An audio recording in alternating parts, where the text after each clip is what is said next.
Oh, this is the house we've been dreaming of. Oh, this is the house we've been dreaming of. Hi, I'm Patricia. Before recorded history, humans knew singing as a deep source of power. Power to change, power to heal, power to be present with what is. Right here, right now, we are remembering the ancient gift of song. We're using modern tech to help us tap into resilience and capacity in chaotic, difficult times. Welcome to the 210th episode of A Breath of Song. I'm so glad you chose to do this today, which is extra special because Sorah Nutting and Karisha Longaker, who together are MaMuse, are joining us for a songwriter conversation. Hi, Karisha and Sorah. Welcome. Hello. Thank you. Hello, Patricia. So glad to be here. Yeah. We're here to find more ways to sing songs that help us heal, adapt, grow. Each of our voices is exactly what's needed for this. I'm coming to you straight from my home. Actually, I'm coming to you straight from my mother-in-law's home in what is now called Hanover, New Hampshire, on the edge of the Connecticut River. Karisha, can you tell us where you two are calling from? We are calling from what is now known as Sebastopol, California. Yeah, Coast Miwok, Pomo territory here. Beautiful. All our voices will turn up as they are today. No matter what, we can feel the connection to our breath and vibration in our body. Let's find how good it can feel to sing.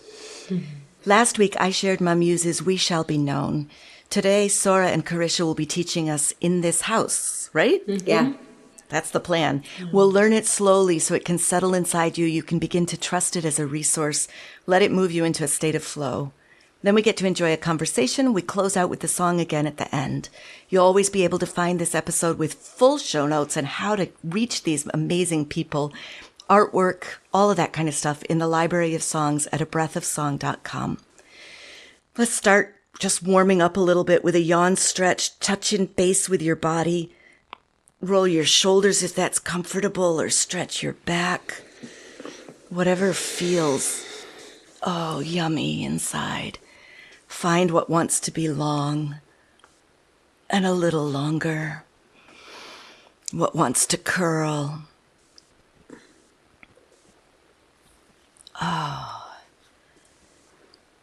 And noticing, allowing your breath to release. Maybe noticing how as the breath comes in, it widens your rib cage. And release. Let it widen into your belly and back. And release. And all the way down into your pelvis.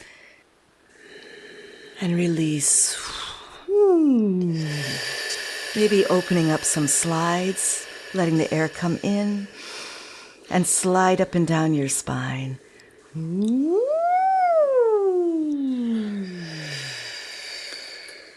Yeah, all that slipperiness. One more time.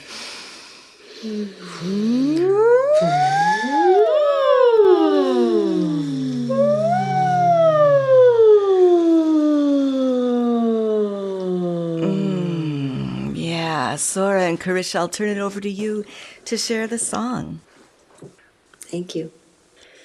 This is a song that came through while we were at Maggie Wheeler's house. We woke up there one morning to the beautiful banter in the kitchen of just joy and people talking about coffee and just good humor just around the other side of the wall. And the song started moving through about in this house and just the feeling of being somewhere where you know you're well and there's just wellness there.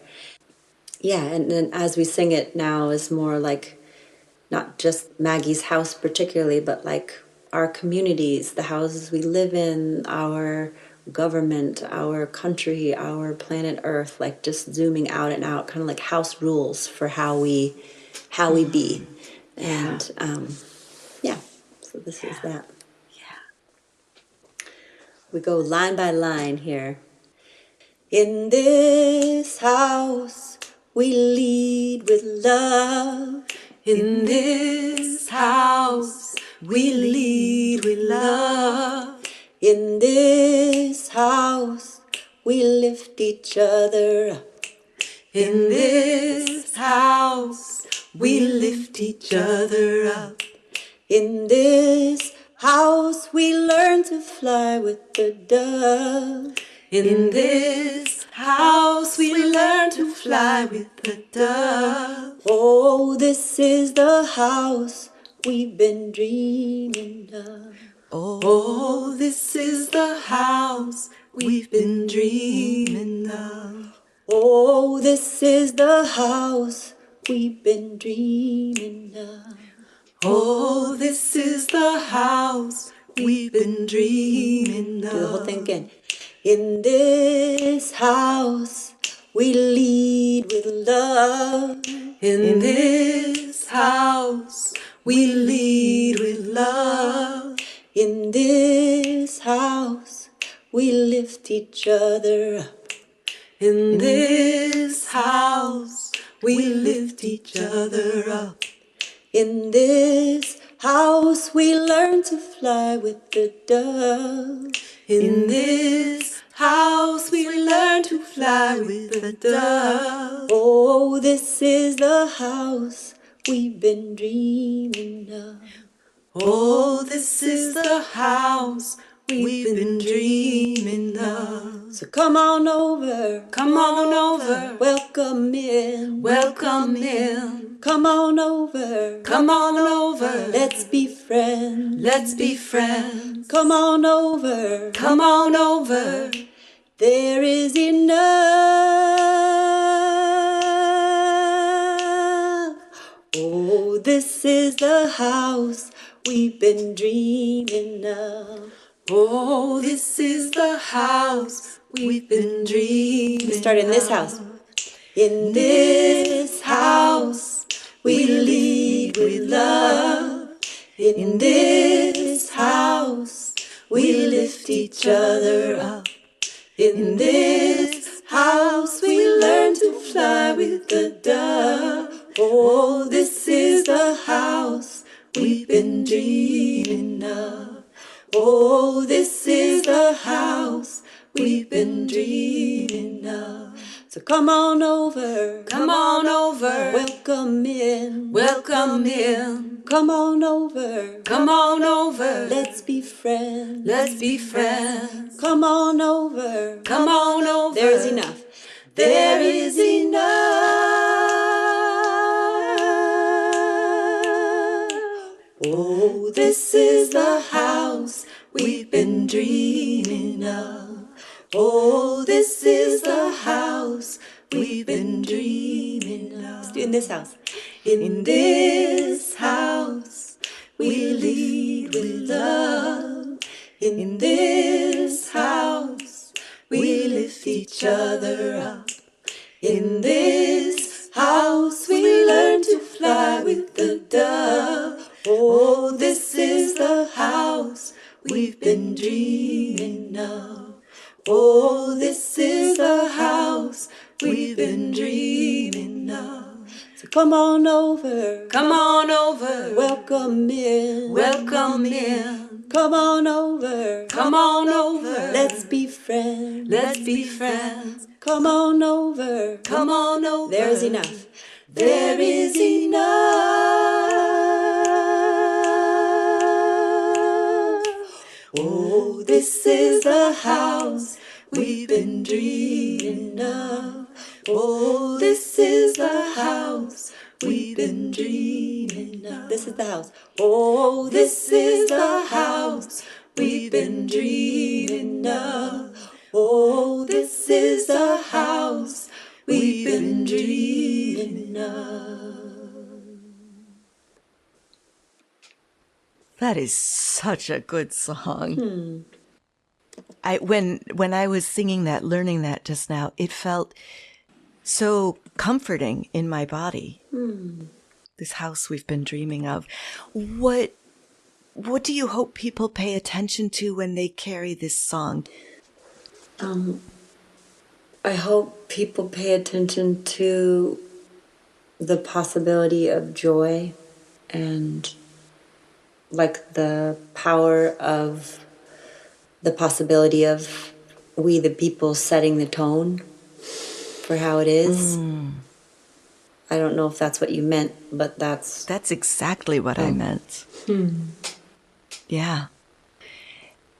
As I'm looking at the two of you, I see how you are drawing on your concentration and focus. You know, it's not always easy to focus on a Zoom with double headphones and two people in one screen and all this stuff that's going on. And I see you both kind of going inward and tapping into some part of yourself to sing with focus and with presence. I'm wondering how you learned to do that. That's a good question.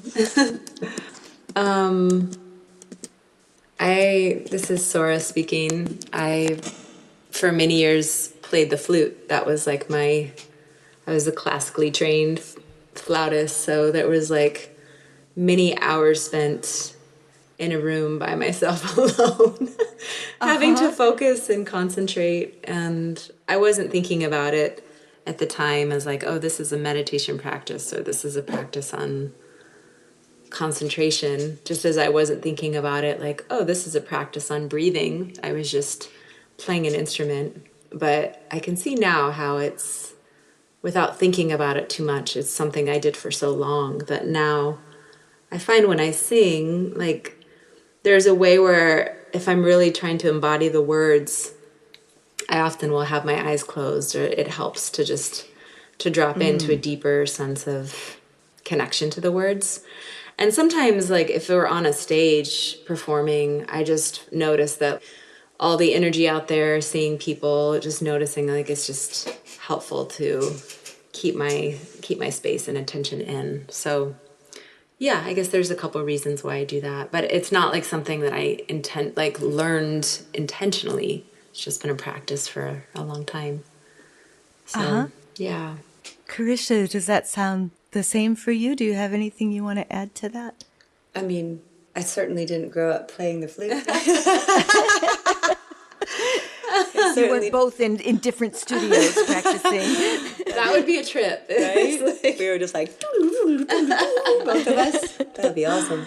When you asked that question, I was more thinking of all the years of playing together on stage where there's bad sound. Oh, yeah. Or, and you just do it. You just learn to focus and concentrate and like locate yourself and locate like your person. Like, here's me. I got to like find me and really center myself, and then also locate my musical pal here and concentrate on the balance of noticing myself and noticing her, so that we can be in harmony and in rhythm. And Yeah. yeah. Which came first for you guys, community singing or stage singing? Or are they the same thing in your minds? I don't want to make a presumption. I would say both, but this is kind of a funny answer. Like, we, early on in our practice together, we would sing like with the community of people inside of us. So we have like a practice, we would just call it a sounding practice, where often before getting together to rehearse, and we still try and do it, we would just set a timer for like 10 or 15 minutes and just let all of the voices inside, be they small and quiet or rageful and weird, come out. And essentially, I see it as like a community thing. Like, they were just able to be present.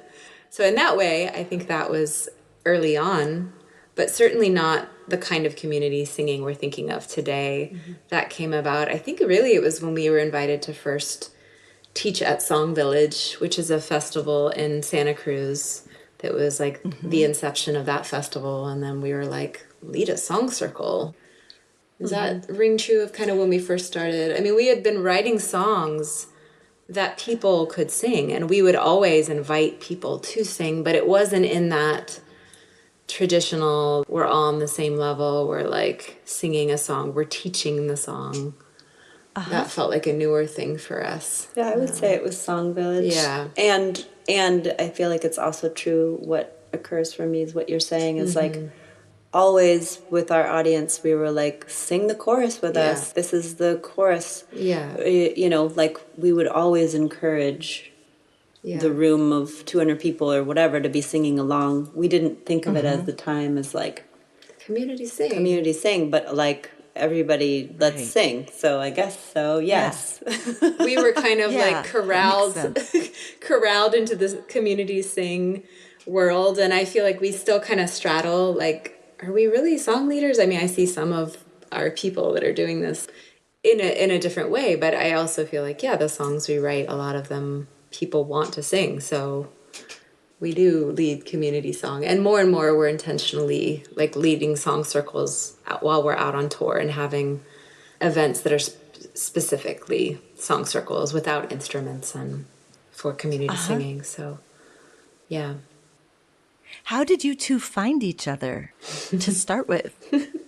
I mean, Karisha, how did you find Sorah in that practice room with the flute? I mean, she was spending all those hours alone. How did you find her? We shared a wall. I was right next to her. We shared a house. We had a friend of ours, actually, Claudia, was also in the flute program at Chico State. And Claudia needed a house, and I needed a house, and Sorah needed a house, and our friend Julie. And so we ended up all making a home together, but I had never met Sorah before. I don't know if the other two probably hadn't either. Only Claudia had Just known Claudia, you. yeah. And she was like, hey, my friend is looking for a house too. So we all moved in together, and that's how we began to know one another.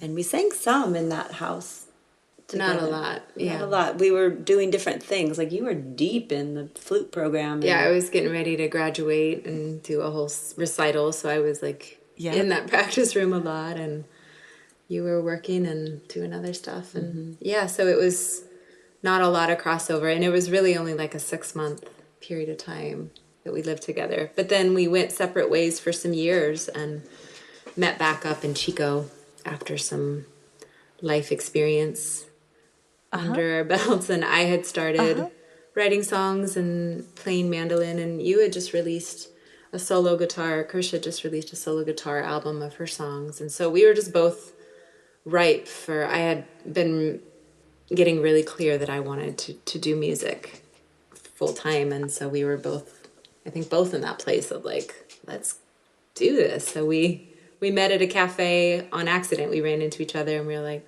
we should have tea sometime. And we're like, well, we're having tea right now. Let's get together and play music. So we set a music date. And from that first date, hanging out, being silly, playing music on the front porch, there was a lot of hysterics and a lot of fun. And we were like, how did we never do this before? Yeah. Like, how was this, how did we not notice this? Like, it was insanely fun and incredibly connected and just creative and joyful. And it was like, how did we miss this before? And it wasn't that then, it was that now. Maybe you needed those life experiences first. Yeah. Absolutely, yeah. Yeah, and I had sung some in high school in my younger years, but I wasn't really singing much in college. And in those years apart, some of what I did was I lived at a yoga community in the Santa Cruz Mountains, and I got really into kirtan. So that like really helped me to open up my voice and feel like, oh, this is another vessel of expression and creativity in addition to my flute. But it was the one I was really excited to explore. And I've always been a writer and a poet and loved storytelling in that way. So to then find myself in this, like, oh, I could be a songwriter. There was all these songs for both of us. Like, for those first few years, we couldn't keep up with the songs that were coming through, and both in like a mutual admiration of what each other was bringing and wanting to add harmonies to each. And it was just very full and rich with that creativity. So that carried us for sure. Yeah. Yeah, you would keep bringing these songs and I would be like, you wrote that? Like, yeah. Likewise. Like, how do I get to be this lucky? To be like, to just feast in this song with you. And then find some part that could support it and find another instrument that also could support, because whatever instrument, like say you were using the mandolin, and be like, oh, I could put guitar on that, or I could put, my dad passed us a little bass. Yeah. So yeah, we were just learning as we went. It was just a creative feast and connection. It was a really joyful time. What year would you say around that was? When was the year when you met up in the tea shop? That was like 2007, I think, early on. Okay. Because we released our first album in 2008. We went across the country and recorded it. So it was either I think it was early 2007 where we met up and had a whole... I maybe just graduated college, finished that outdoor ed program, and maybe it's the fall of 2007. But it was literally like a year, I think, between meeting up, cultivating all these songs together, and then we released an album in 2008, in the fall of 2008. So it was like pretty short time period. We got right to it. Yeah. Yeah. So you're coming up to a 20-year anniversary, sort of. It's coming. It's coming. So Yeah. One of the things somebody said, I've been married for 37 years, as it turns out, 36 years, but been with the same person for 37 years. And one of the things that somebody said to me once, which made so much sense to me, was that when you're in a long-term relationship, you've actually been in many long-term relationships. I've heard that. With that same person over that time. Yeah. Has that felt true for this partnership as well? Definitely. Yeah, I would say, I mean, yeah, that was like us then. I'm like, wow, those people. Sometimes I revisit those songs and I'm like, dude, those people were cool. Yeah. Like really fresh. Weird and just like unedited. Totally. And then as we've gone on the path, I feel like we've deepened and deepened, both just like in our songwriting and in our connection. There's a way that even in the last some years, I would say the last 2 or 3 years, I feel like I'm really starting to know you, in a deeper way. There are some aspects of you that I just didn't even know. Like we weren't safe enough, and then I'm like, whoa, now I get to be with that part. And as I sit next to you right now, I'm just like, I know there's more. Like, I know there's more to explore and to know. It's deep, Yeah. It's deep. Last year, you released kind of an unusual album, the Muse album. And I loved the premise that you were reimagining, resharing some absolute favorite songs of yours with a different sound and feel, sort of letting them keep being alive rather than having to stay captured in one particular moment and one particular style. The trumpet on Power of Kindness. So cool. And I love the way that sort of encouraged all of us to let songs thrive and have their own flexibility and kind of growth curves. And it can be hard to let anything that's beloved change, right? Can you tell me more about how this went, how that album developed? I feel like a lot of it was the inspiration of my husband, partner, Patrick, who is a DJ who produced that album.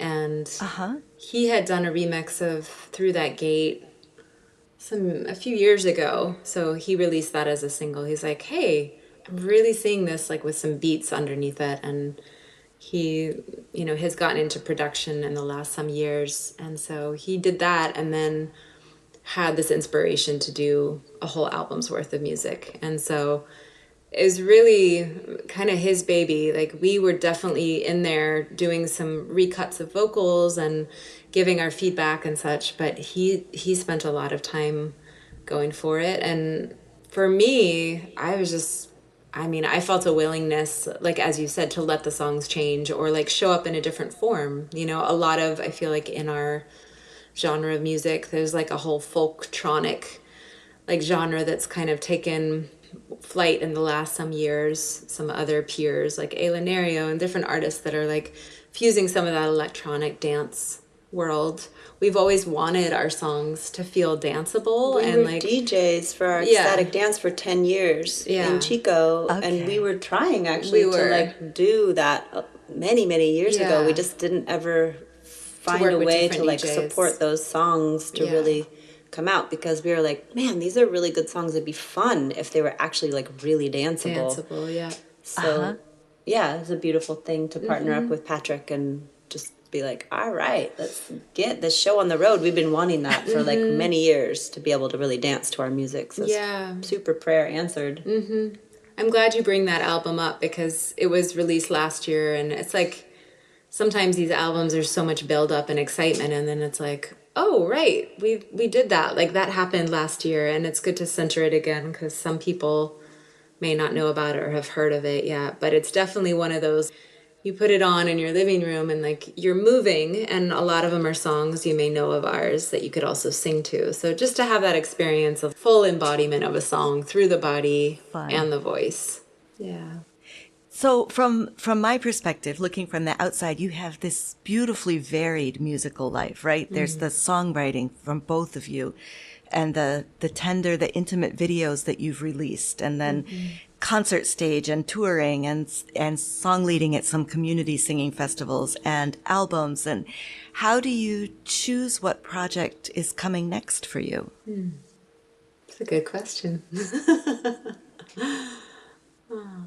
And it feels like the way we've done everything is like we're like going by feel. You know, one of us will get frustrated or one of us will get excited, and then it's just like to go into that content of the frustration that's like the push towards like, oh, I want to grow into something new or shift and change, and like I'm getting bored of that, or I'm really excited because I started doing this, and like, you know, it's by feel. It's like how I would answer that question. And then we go, well, cool, how could that happen? You know, and some of the things that want to come through come all the way through. And some of them it's like that dance album, we had wanted that for a long time. And sometimes it comes to fruit right away and it's like bam, bam, bam. And sometimes it's like, well, that thing is still Not yet. not yet born.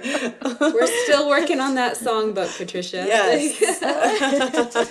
You know, and I feel like that too will have its time. We're just needing an extra, maybe some spaciousness and a direct path. But I think what you are naming also, you know, I was going to answer it by just saying like the next obvious thing, but that feels a little bit too simple, because it is a reality that many independent musicians are holding the multiplicity of wearing many hats. And some of those hats are fun and creative, and some of those hats are challenging and creative, like trying to map out a tour route or figure out how to, as we say, get butts in seats, you know, have people show up for shows. And it's always been a job that like never can we just like clock out. It feels like there's also, am I doing enough? Like, am I writing enough? That some of these questions that can come from a place of like,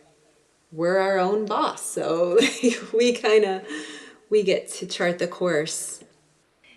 So I'm curious, which parts of this job as a musician have you found most challenging? Like putting butts in seats or organizing tour dates, or how do you approach those things so they don't drain you completely?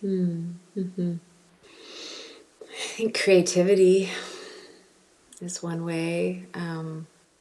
We've had to be innovative, like through COVID, maintaining our livelihood careers as musicians. So we did a whole once a day live stream called Noonie Tunes that was every day on Facebook Live for, I think it was 5 days a week for months, just as a way to like keep things going creatively. But also we had a little donation button, you know, and people were like, so that was something where it felt like we hit like a major roadblock. We're like, oh, we're not going to be touring indefinitely, you know, and it seems like there's always been something that shows up as like, how about this? Or like you said, Karisha, just moving on feel a lot of times.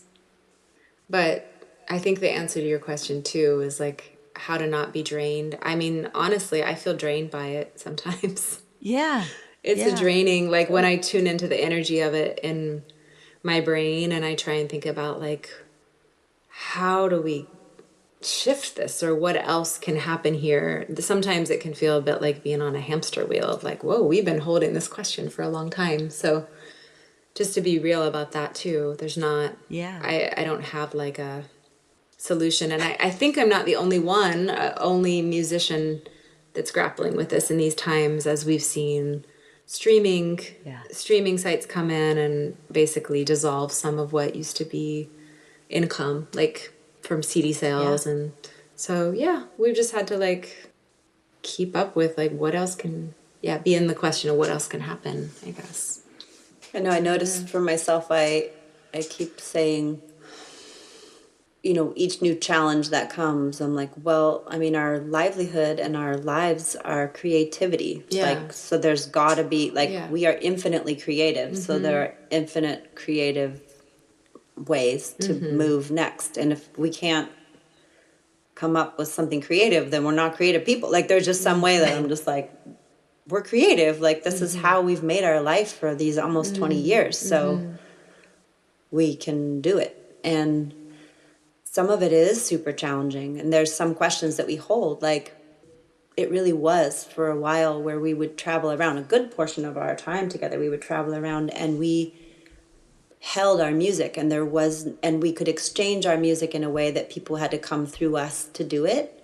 Like, here's our CD, and people are like, I love your music, thank you so much, here is some reciprocity for that. And we didn't know when we were first putting our music up on streaming platforms that would flip our livelihood in a major way. So we definitely, and talking across the board to many artists, we're all feeling it. Like, how do we still be in direct exchange with the people who are, you know, loving what we do and find meaning in it and find it bringing health to their lives? Like, how do we be still in direct exchange and make our livelihood in that way when now they don't need us in that same way? I mean, they go through those streaming platforms and it's not. It's kind of sad because the people who are receiving lose the opportunity to be in reciprocity, to feel like it's an exchange rather than they're just taking. And there's a limit to that, right? I mean, that does not feed as much as exchanging. Well, and people don't know. I mean, they pay their prescription every month, so or is it called a prescription? Subscription every month. Subscription. It's a prescription of music every month, and they don't realize that we don't. That it's not coming to you. No, right? Very little of it. So, I mean, there's part of it is education, supporting people to understand that directly supporting the musicians through buying their music on Bandcamp or becoming a Patreon. Even if you're like, I never look at the Patreon or I never use it on Bandcamp, it makes a huge difference in our livelihood. Yeah. So those Bandcamp and Patreon links will be in the show notes, just FYI. Thank you. Sorah, did you want to say something else? I'm sorry, I think I interrupted. I feel like there's an ingenuity that I'm hoping is like turning the tides of some of this, that, you know, I will explicitly name Spotify. I admit I do use it. Or I will name them particularly as one of the biggest culprits in this. So for those of you who use it, it's not to say don't use that, but if you can also look at other ways, like even if you're a super fan of like 3 artists, you know, that you can directly support through Patreon or downloading one of their albums once a year or considering other streaming platforms. I know that Tidal is another option that we're hoping to put our music up on as well, that pays artists more fairly percentage-wise. So I feel like, some of that education that can also be an exchange from artist to fan base.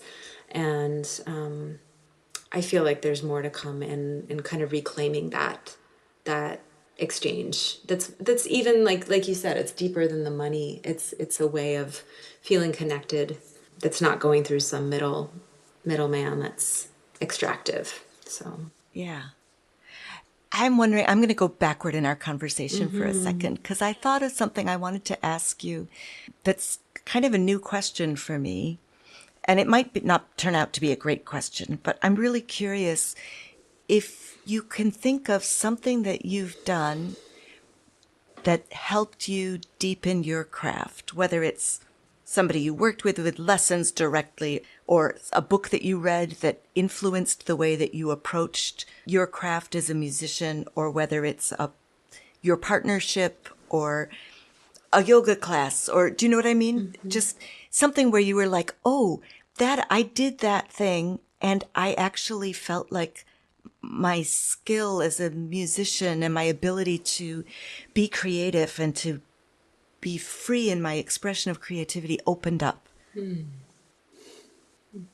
I have a little piece that's here that's like kind of tagging back to the conversation about community song leading, and I'm remembering actually that we took a community choir leadership training up in British Columbia.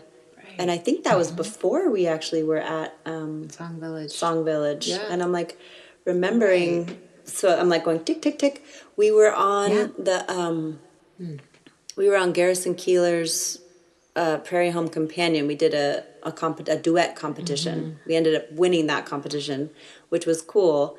After the show happened, we were at Garrison Keillor's house, and there was this whole you know what, Arne Bastion was on that. How do you say her last name? Bastion was on that show the same time to now we know her again. Now I'm like, wow, that was so wild. That was amazing. But we were in his home after that show, and he was like, okay, sing a song that like everybody can sing along with.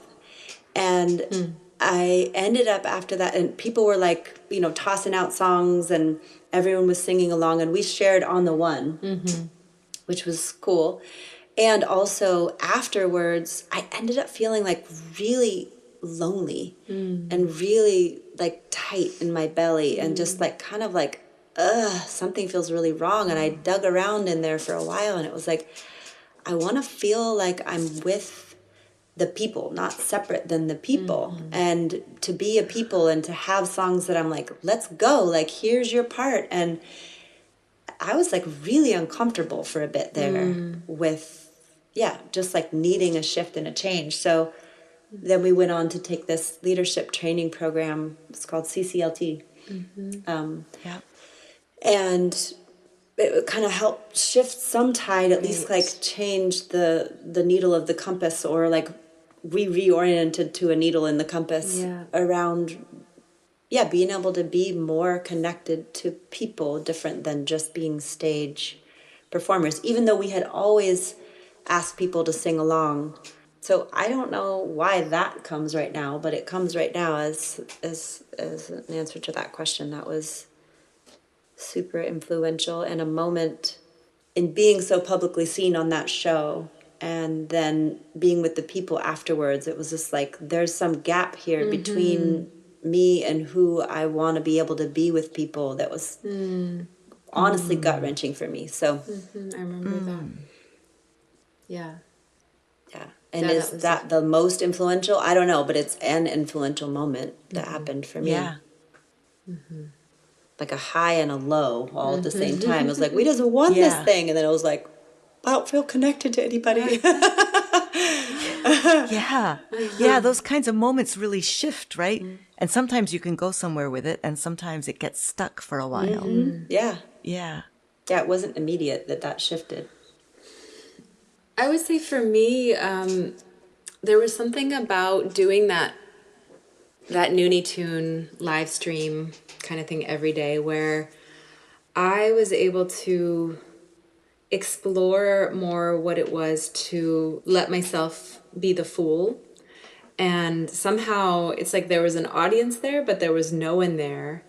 And so I feel like the art of improvisation that's come in a more recent form of what we do. I mean, we've always been very playful and improvisational, but now when we tour, we'll do a song at every show that's like purely made up, and like an improv show that comes from words that are pulled out of the audience. And I remember like after that season of doing those Noonie Tunes, feeling way more freed up in my ability to just like do that. And then we started doing commission songs and personalized songs where they were like more in that spontaneous way that we would make them up based on what someone would feed us as like a prompt. And so, yeah, that's felt like that was really influential and as an experience in freeing something up. And I would also want to just give credit to the last couple years having two phenomenal musicians that we get to tour and play with, and their musicianship, like their ability to hold us instrumentally and sonically, has also allowed me to pick up the flute again and bring that into more of our performances and feel creative again with that in a more improvisational way, and also vocally too with my voice, because there's like a support holding us there. So I feel like... Would you be willing to share their names? Yeah. Scott Elliott Ferreter is our friend who plays guitar and bass and extremely funny, amazing songwriter. Also has a new album out this year called Trying Time, which has some phenomenal songs on it. We sing on a couple of those songs, and you could put those in the liner notes too, would be great. Yeah, absolutely. And then Nathan Ditley, who's a phenomenal like virtuoso keys player and is always playing, like wherever we go. Somehow it seems like when we're on tour, we end up in a lot of houses that have pianos. And so he's just like, it's forever the soundtrack as we move around. But he's, yeah, both of them such heartfelt musicians. And I've just learned a lot about musicianship and the evolution of it. And I feel like I'm still trying to actualize that, but I'm letting myself take it in and, you know, feel inspired by their presence, and yeah, feel so extremely blessed to be with them. That is so cool. Yeah. So any live shows, like if you're a MaMuse fan, that you would come to now, different than like a few years ago, it'll be a different experience to see what we've done and how we've cultivated and the depth of connection. Like we're family. They're part of our family now, you know, as MaMuse. Yeah. So, yeah. It's great. It's so fun. Like Yeah. we're so relaxed because they're so soulful and just like keeping a groove, and then we just get to be like, hallelujah, let's sing. Yeah. We're not trying to like wear all the hats. Yeah. Yeah, yeah. So one of the many songs of yours that I love says, you know, I believe in the power of kindness. I believe in the power of love. Mm-hmm. And I'm wondering, when you sing those words on, I would imagine that's a song you sing fairly often.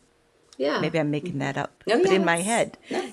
That's We in sing the it. rotation. Yeah. Yeah. How does it feel when you sing that now?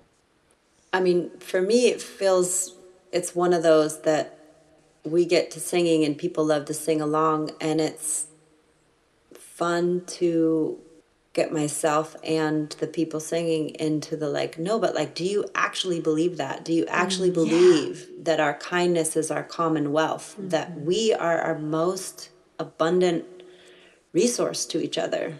If we choose to share and be generous, there is so much for us here, like on many levels, not just monetarily, you know, but like in all the aspects. Every tour we've ever been on, people are sharing their beds and their homes and their food and their cars and their bases and like all their things with us. Like our life would not go in the way it wouldn't go unless people were generous with us. And we get that lesson over and over again. And I don't know, it's really fun to like hearing people be like, ooh, I believe in the power. I'm like, no.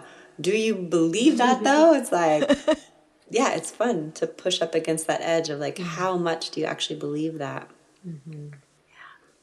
And the songs, I mean, they come out and then they like, as we evolve, they like change their meaning and the message and how that works us. You know, I feel like Hallelujah has been one of those. It's like the only song that I'd ever need to sing that has all the teachings in it for a lifetime, you know, that just like... I'm going to let myself be lifted. Yeah, and giving thanks and laying down my burdens and all of that. But I feel like, yeah, there's a way I used to feel like, oh, I'm singing these songs and I'm not living up to them. And I realized it's not about this perfection. It's about singing them and also letting them work us every time we sing them. It's just like any kind of mantra you might say. It's like, Om Shanti. Does that mean I'm peaceful all the time?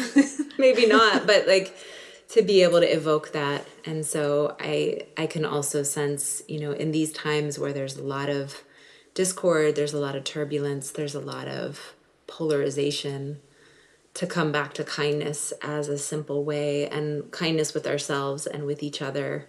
Yeah, it feels ever more important to remember that.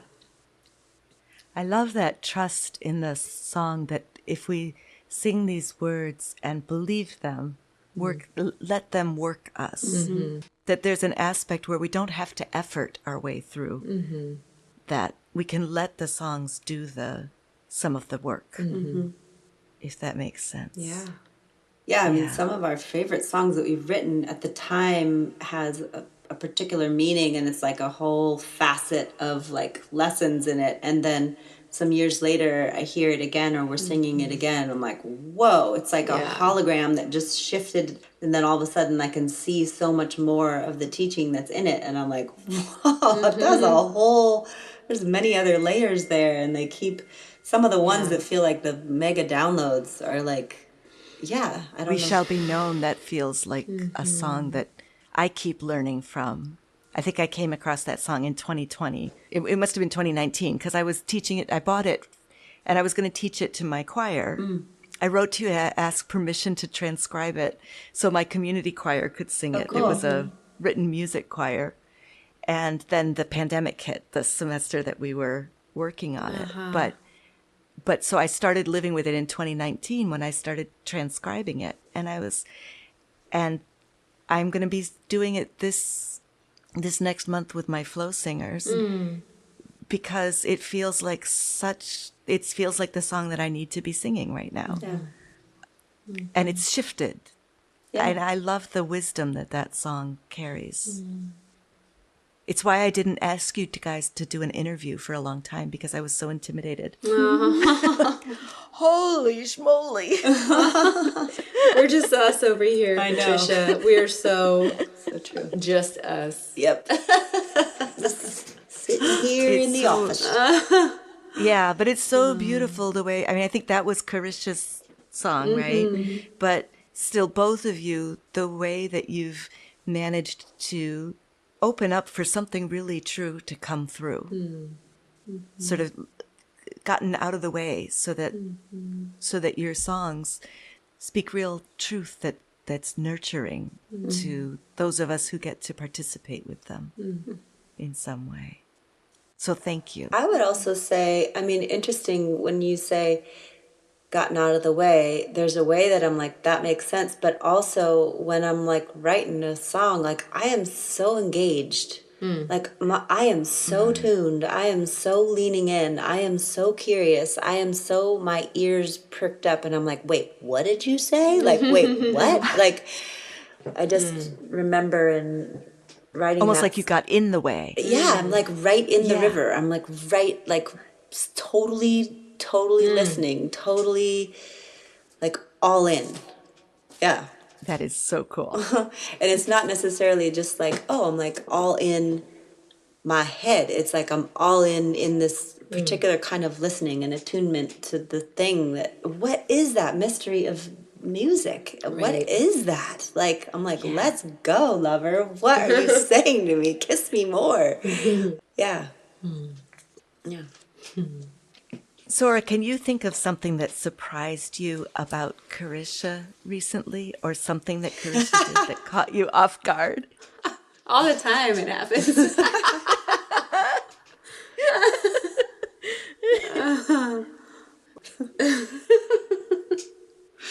Yeah, I feel like it's not like a surprise necessarily. Like there's more of like wow, you're doing that. That's so cool. We have a street choir now that's practicing here on the land.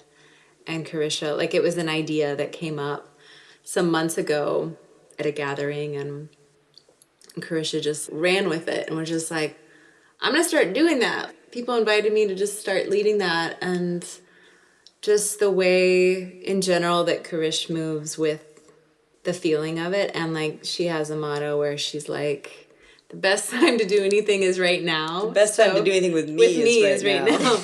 So like I tend to be more the planner and the scheduler, like, okay, like and yeah, the more that I live and be with Karisha, it's so delightful to feel the spontaneity. And so that's one thing that's happening. And just like that, you guys went to an action a couple weeks ago and it was raining, and just being out there. I know there have been rehearsals out in the rain, just like that commitment as one thing. But I will say that every time we're on tour and we do that spontaneous song, that improvisational song that comes through, as soon as like the chorus or the hook comes through, or like there's usually like a really juicy chorus, that comes through Karisha, and I'm just like, where did that come from? I'm like, how did you just like it catches me, and just the awe and the beauty, and like what I feel like I get to experience being so close to it.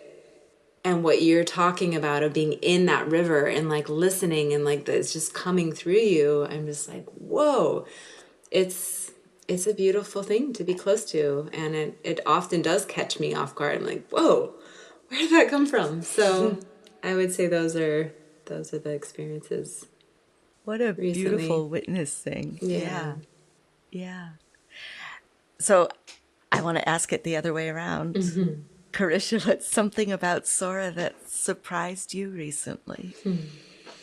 I would say kind of equally, it's like it's not surprising, but it's surprising every time, is I'm thinking about the part of that song when we were in Asheville, in that spontaneous song that we did. And later our friend Molly said to me, she's like, and then Sorah just quietly slays it. And I'm like, exactly. It's like the way that you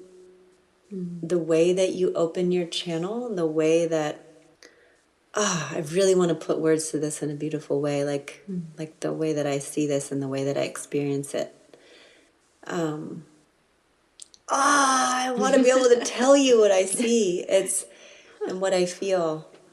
Often I feel like when you're opening in that improvisational space, like for me, it might be that like a hook or something catchy comes through to like hold us that we can come back to. But I feel like the dignity and this kind of flow that you have that like lets all the words, and they don't have to just rhyme exactly or whatever. It's like they come through and say what fucking needs to be said in a way that, yeah, when you open in that way, it's like the things just fall into the right slot, and yeah, it rings really deep and true for me with a kind of dignity and a kind of honoring of life. And I just am remembering in that moment, just when we were singing that song in Asheville, and you were saying, what, like, can you remind me now? Because we reminded each other of what those words were, because we were talking about these being floods broken, and these fires, and Yeah. then the song had to do with these times that we're in, and you were like, we may be in pieces, but Yeah. we're not broken. We're just open. we're just a little more, maybe it's that we're a little more open. Yeah. And it was like, For the light to come in, or yeah, it's something like, that. we may be in pieces, we may be broken, but maybe that means we're just a little more open, broken open, or it's like there was a way. We should go back and listen exactly to the way the words came out, but yeah. And then Molly was reflecting like, yeah, Sorah just like quietly slays it, and that's that I felt like is it. It's like you just quietly slay it. Like I might be loud and I might just be like, and this is how it's gonna go, and here's the chorus, and like let's all go. But like you're standing over there and you're just in your dignity and in your listening. There's an aspect to you that I feel like is like a deer, with like these big ears, these big eyes, and like your sensory equipment is really high. Like you have really incredible sensory equipment, and then you just stand there in all of the, I would imagine is like a whole hell of a lot to take in, because you're like, dang, my equipment works really good. Like this is intense. And then you just bring it through. Like, yeah, it's so beautiful to me again and again. Yeah. Thanks, Karish. That was just beautiful to see, to listen to. Thank you. Are there any questions you wish I had asked? I was just going to say, you have really good questions. I know. It's great. It's satisfying to be in this conversation with you. Well, we like being invited to play places, so we'll just let people know that you can reach to us and invite us places. We're here as humans, you know, just like as you said, you had that intimidation. It's like very much human over here, still trying to navigate a windy path of sharing our music with the world. And we are also working on a new album that we're hoping to release this winter. Yeah, plenty of new songs on it. All new, one old one, but feels worthy mention in that. So if somebody is interested in having you come to their town, they find a venue or someplace, they know where the great acts come in their town. Mm-hmm. Would they write to info@mamuse.org? Is that right? To say, here's where I live and here's the place and I'd love to help you come. What do I do next? How does somebody actually invite you to come to their city? Yeah. Or their town? We're not making promises that we would go. No, I guess no, I'm just saying, absolutely. I guess what this is like, where do people want to see us or hear us? And so just sharing, that's a way to reach out. Yeah, somehow, I don't know why, but my mind is saying, like, connect with people who want to support women musicians. So if there are people out there that are like, oh, this is what I do, is I help women musicians move along through grants or through whatever, like, be in touch. I was just last night, I was looking up again, like, grants. Like, it would be so beautiful to be able to just move these projects through. Like, we have so much creativity, so many songs and, you know, songbooks to be coming out. And if there are people who are like, oh, what I do is I help the things happen through connecting the creativity with the resources to do that, then reach to us. We could use support in that way. We have a lot to give and to share, and it's our path to do it, and we're a yes to doing it. And so anyone who's like, that's my jam, I help make things happen, I'm like, please, yes, please, and thank you to reach out to help us get some of these projects through. That would be so, so beautiful. I would love that. Yeah. Okay, lightning round questions. Okay. You ready? Yes. Yeah. It's whoever answers first. Okay. But you both get to answer. So. What's an album that was really important to you? Songs in the Key of Life. Yeah. Yep. Stevie Wonder. Joni Mitchell, Blue. Definitely. Okay. What is your favorite soup? Right. I make a really amazing turkey, wild rice, miso, veggie soup. Fabulous. I say favorite because we eat it a lot, so it must be up there. I would say right now I like going to get the spicy tantan at the ramen place that is in town. Anytime I don't feel well, I'm just like, go get some of that. It's like spicy and thick and yummy and good. Is that what you had for breakfast? No, I made a chicken soup. I had that, chicken and veggies. What is a sound you feel strongly about? Feeling strongly doesn't mean necessarily a good feeling. Either way.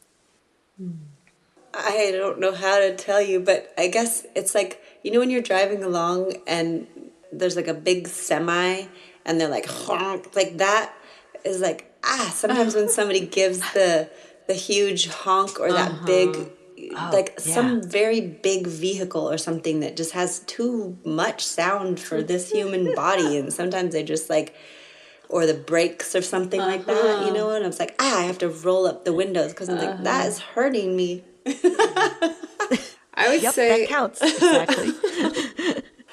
Yeah, I would say, I would say rain, the sound of rain. I feel strong. I guess just because it's been raining the last couple of days, welcoming that in and just appreciating, like, it just does something to my nervous system that's just like, there's a calming effect there. So I would say on the other side of that, like, whale song is that deep sound, but in the kind that I can let in, that I'm just like in the majesty and the magic of yeah, the depth. I like a deep sound. I do like a real deep sound. Who is an artist you wish more people listened to?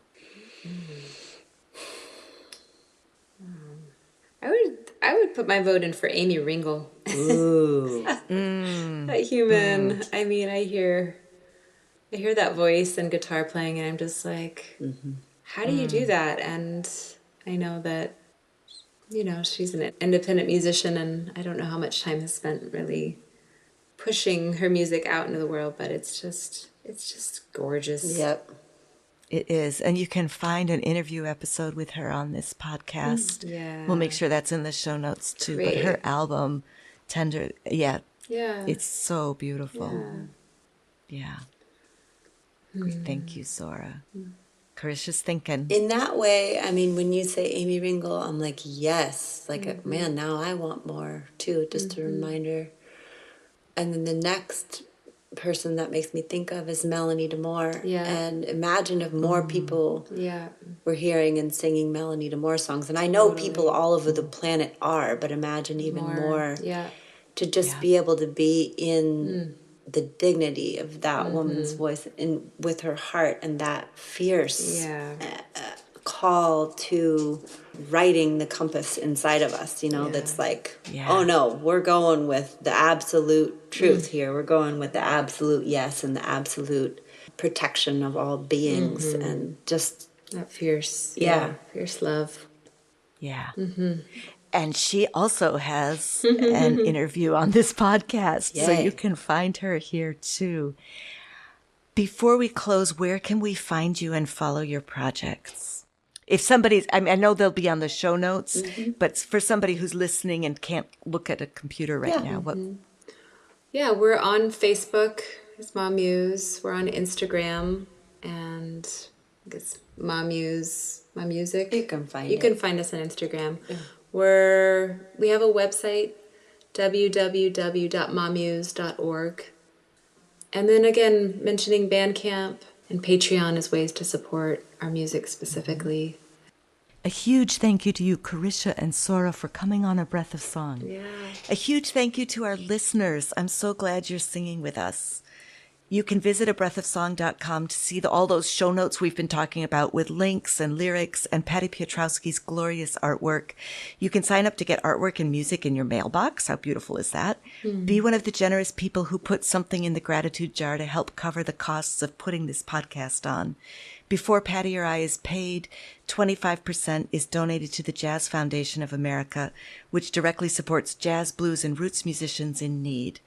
The skill and the artistry of these musicians has directly shaped most of the music that I share on this podcast, yet historically they have been inadequately recognized and unfairly recompensed. So that's why we support this particular organization. Awesome. Let's sing In This House again to help it sink in more deeply. Yeah, because when we come back to something, often that helps us remember it a different way. Totally. Are you ready? Okay. Yes. 1, 2, ready. In this house, we lead with love. In this house, we lift each other up. In this house, we learn to fly with the dove. Oh, this is the house we've been dreaming of.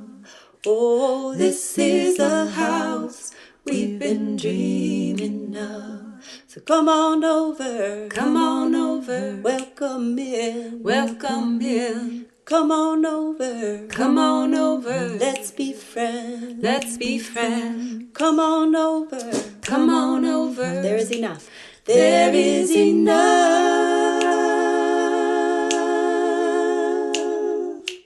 Oh, this is the house we've been dreaming of. Oh, this is the house we've been dreaming of. In this house, we lead with love. In this house, we lift each other up. In this house, we learn to fly with the dove. Oh, this is the house we've been dreaming of. Oh, this is the house we've been dreaming of. Oh, this is the house we've been dreaming of. Oh, this is the house we've been dreaming of.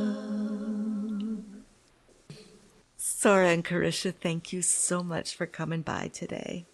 Thank you for having us, Patricia. Yeah, really thank an you. honor to be here. Yeah. Super sweet. I feel better. Yeah, I feel me much too. better. Oh, A lot more regulated. Oh, just good. Yeah. Yeah. Thank you.